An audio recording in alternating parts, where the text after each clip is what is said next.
I'm curious why we don't have more conversations about the fact that we get peopled out and we need to take a break from people. And it's 100% natural to do this. I'm literally escaping humans this whole weekend as much as I possibly can just to recharge my batteries. And girl, I feel like it has been a minute since we've talked, since we've had a sit down. Y'all know I have been in heavy transition. I started my new job 2 weeks ago. I have this daily commute. I have the transition with school. I am in transition with like my living arrangements before I moved to a new city, and I've just been feeling all of it. But on top of that, so much of what I do on a day-to-day basis, I am talking to members, I'm talking to coworkers, I'm in meetings. Heck, I even have moments where I'm talking to myself. I do a lot of talking on a daily basis, and it literally hit me yesterday that my nervous system was overstimulated, and we needed to unstimulate her and relax. I had an invitation yesterday to go to a basketball game and a couple other little events, but I realized like my body didn't need more. I didn't need to pile on more conversations, more talking, more socializing. I actually needed to offload what I already have and I was feeling, and just spend time with myself and spend time in the peace, in the quiet, with less talking, and just really recharging my batteries is what I like to call it. All of this is normal. All of this is normal. And there's quite literally nothing wrong with needing to people less for a day or two or three. If that's what your body needs, if that's what if your mind is telling you, that's exactly what it needs. My new job, I absolutely love it. But I'm talking to members on a daily basis. I am, of course, talking to my coworkers on a daily basis. I'm popping in wherever, sometimes I'm needed. I am getting acclimated to creating a flow with my job, my role, the expectations of me. And the beauty of our mission is that we do have weekly events. We commonly have some type of activation happening, some type of speaking engagement, hosting or housing, a certain company, a community, a collective, anything like that on any given day. So it's almost kind of like you're always on. And when it feels like you're always on, especially as a high functioning woman, you have to be very mindful of what your pause needs to look like and what your reset needs to look like when you are starting to feel your nervous system kind of overstimulate. And there are certain conversations that you have to kind of gauge and manage where your energy goes. I've learned there's a couple different types of people. There are people that can drain your energy. There are people that can add to your energy. That there are people with a calmer energy. There are people with I keep using the word frazzled, but a more frazzled energy. And sometimes you have to reduce conversations in certain areas so you're not absorbing too much of that energy, especially if you are someone that's empathetic, someone that's, or I'm sorry, not empathetic, but someone that is more of an empath, someone that is like a HSP, anything like that. You know what I'm talking about. Like we can so easily soak in what someone else's experience is or what someone else is saying. And it's like, okay, sometimes you got to learn how to redirect the conversation, redirect the tone, change the atmosphere, environment, work in a different room, or, you just kind of gauge what you need for you, right? And it's not saying that anyone or anything is good or bad. It's just the level of awareness that you get to when you are conversing with people on a constant day-to-day basis with our jobs.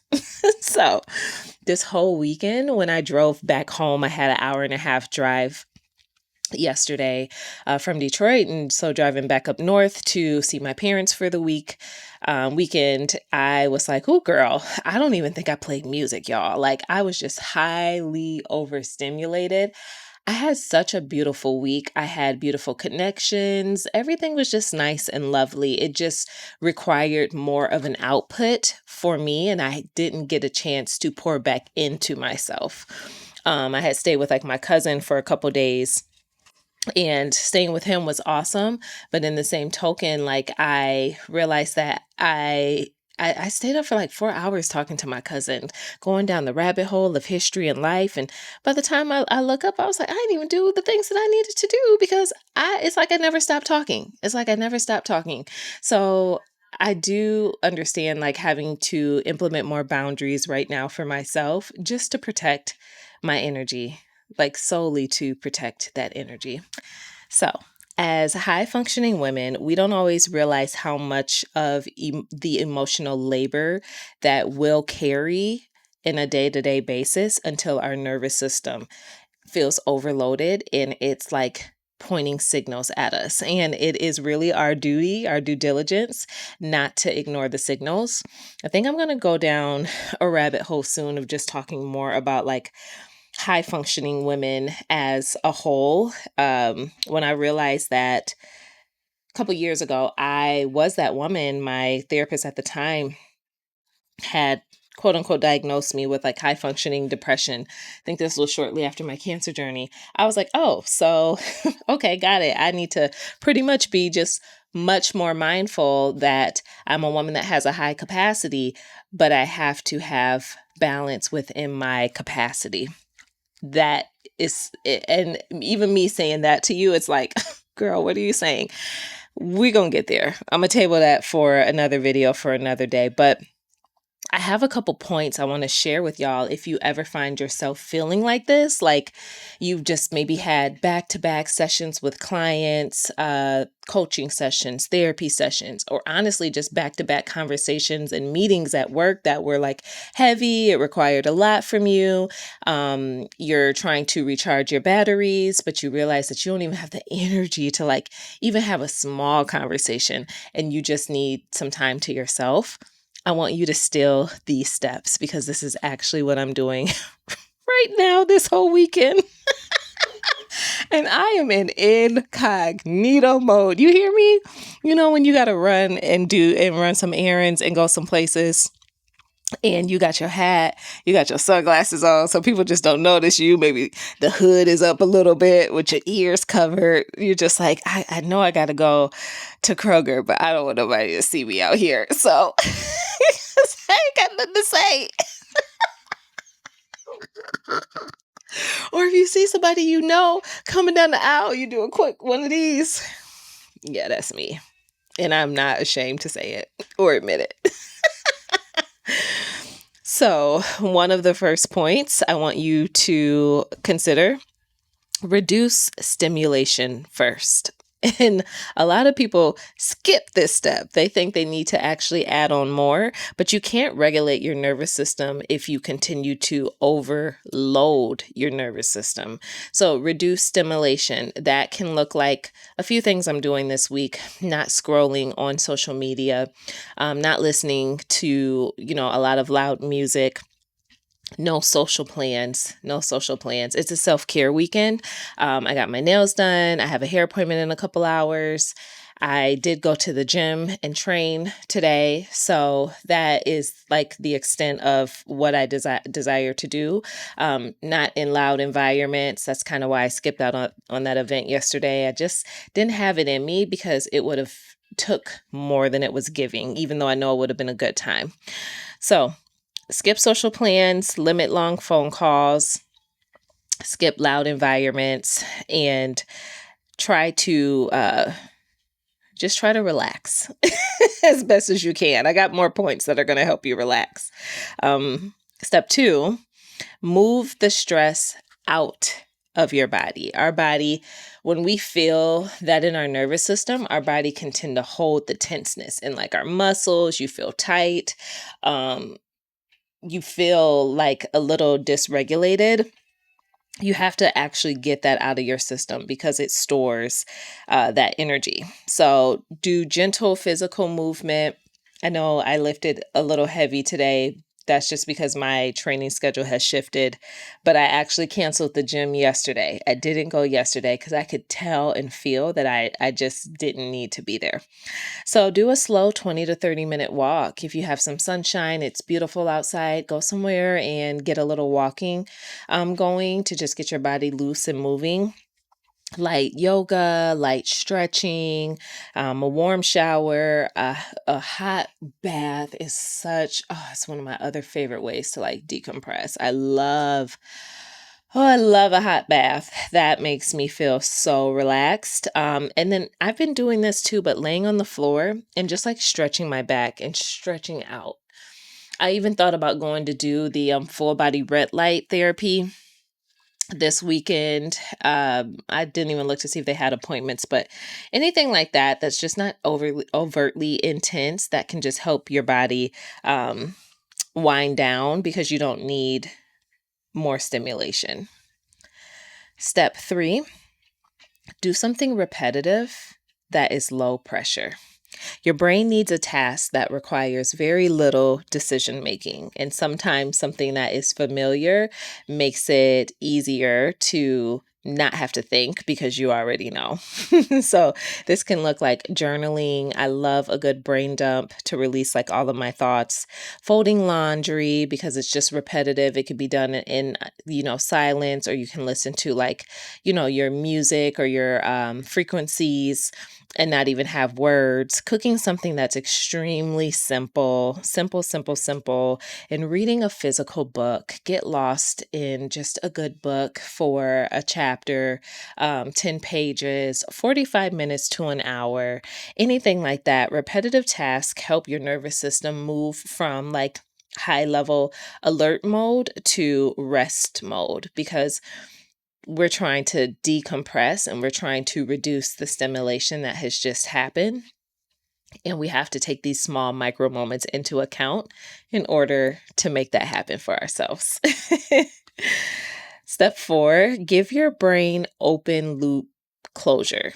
So what this means, part of your fatigue, it's a mental fatigue. It's a mental exhaustion. So commonly we're holding a lot of unfinished thoughts that kind of will ruminate on, and they'll repeat themselves and repeat themselves and repeat themselves. And it's like, actually, I just don't need that. So for myself, I have a few ruminating thoughts. Obviously, I'm commuting a little bit more than the normal person. So I'm thinking through commuting logistics. What time do I got to leave? I know it's an hour and a half away, but okay, is it raining outside? Is the weather different? Do I got to account for that? Right now I'm looking for housing and viewing apartments, trying to see what's going to feel good and feel best. In the meantime, I've been staying with my cousin who lives up the street around the corner from my job. So I'm grateful for that. So that actually reduced my commute last week from 5 days to 3 days. So that was fantastic. And school, finishing up school. So all of these, like, your list, your task may look very different, your actions, but all of these things like literally can create like ruminating thoughts because I'm either thinking about, oh, I got to do this soon, this is due soon, I got to write this paper, or I got to plan this travel. If you just spend some time, I like to set a timer for 10 minutes usually, sometimes 15, and just do like a brain dump, get all of those thoughts out there on paper. That's going to help alleviate your mind. Put it all on paper, and then you can kind of sort through like, okay, this week, this is what I'm focusing on. This is what I need to do. This is what's important. This is what's not important. This is what can wait. And then it just gives your brain permission to stop rehearsing the problem. I hope that makes sense. Step 5, protect quiet time. And this is like one of my biggest, I'm so big on this. This is huge for me. I don't play about my quiet time. I don't play about me. I don't play about that boundary. I've been trying to find at work, like there's so many rooms to choose from, but I've been trying to find at work like a great hiding spot when I need that quiet time, when I need to lock in, when I need to, get some operational tasks done, and I just don't want to be disturbed or distracted, or my brain needs to reset. There is no possible way that I can spend 8, 9 hours, sometimes even 10, just talking all day long. You have to reset. If you're a human, you have to reset. If you're a robot, you got something else going on. And if you're watching this, you're most likely a human. So This is big.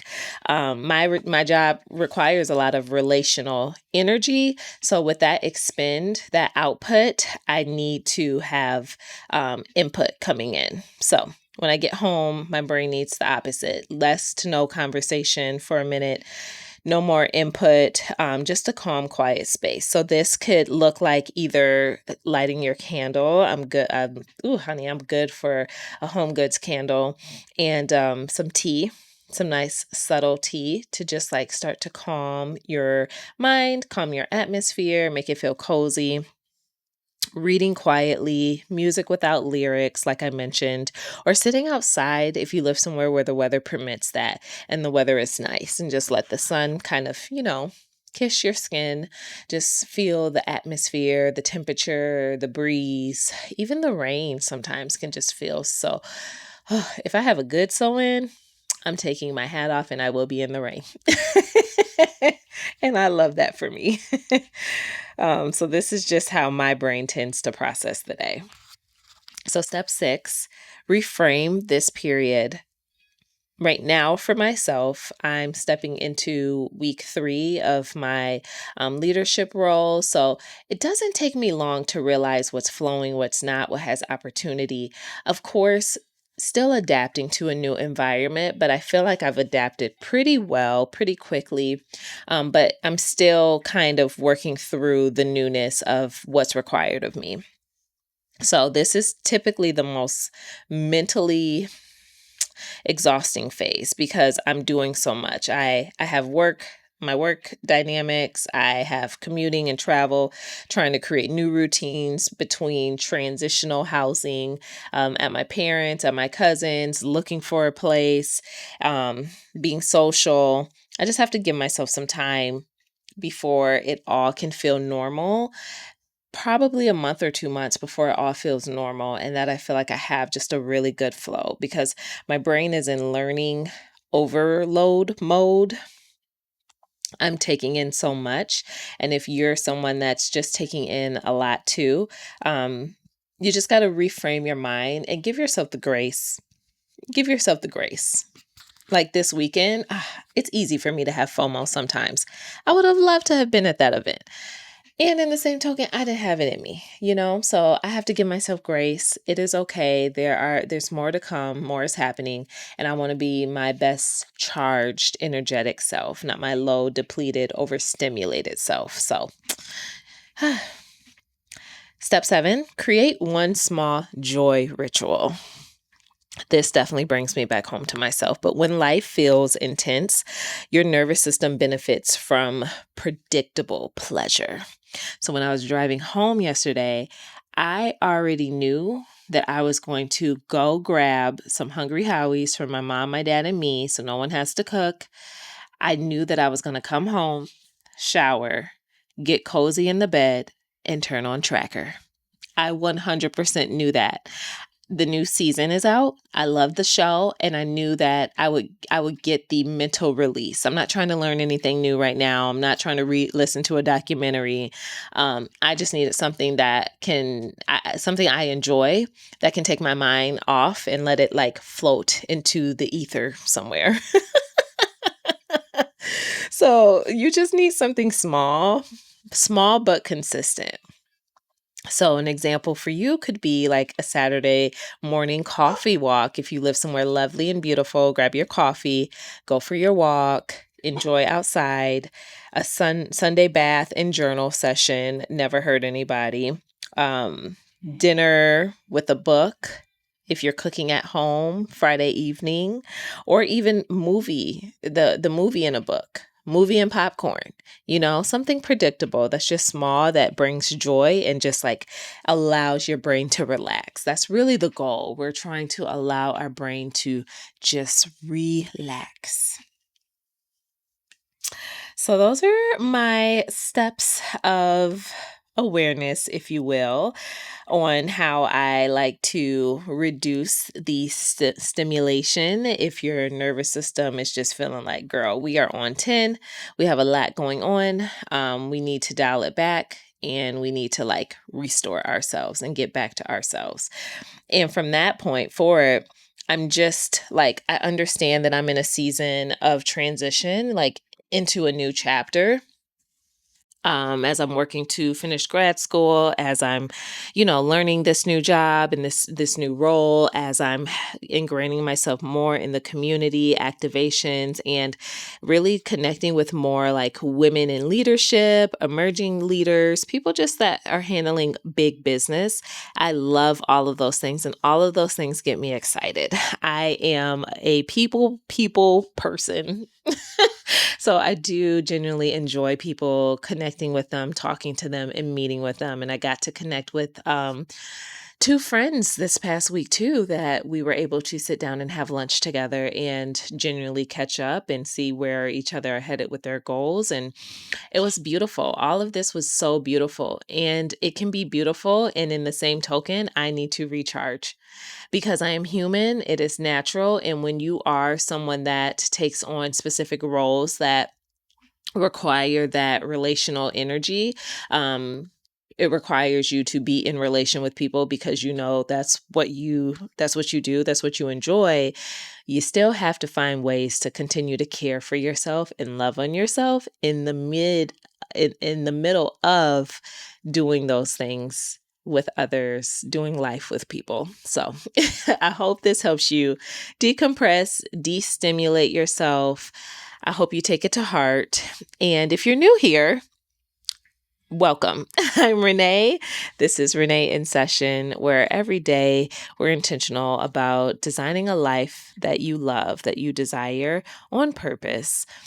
And if you're also someone that is in a transitional season, meet me in the comments and let me know what that transition looks like. What are you stepping into and what are you stepping out of?